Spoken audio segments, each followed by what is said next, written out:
అక్క చెల్లెలు కొట్టుకుంటున్నారా? ఆడుకుంటున్నారా? రోసి, లిల్లీ,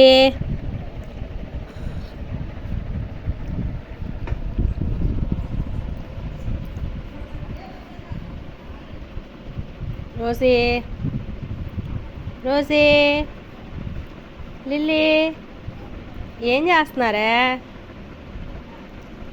మా అమ్మ పిలుస్తుందే, పలుకుదామని లేదే. ఇగో నేను వెళ్ళిపోతున్నా. మా తాత డబ్బులు వేసాడు, వెళ్తున్నా. బాయ్. చూడండి, నేను వెళ్తున్నానని చెప్తే మా మనవరాలు లెగుస్తుంటే అది లేగనివ్వట్లా, నా చిన్న మనవరాలు. ఇల్లిగా నేను వెళ్ళిపోతున్నా. అమ్మా వెళ్తున్నా. బాయ్. చూడండి, నా పెద్ద మనవరాలు వస్తుంటే అది రానివ్వట్లేదు. బాయ్, వెళ్తున్నా.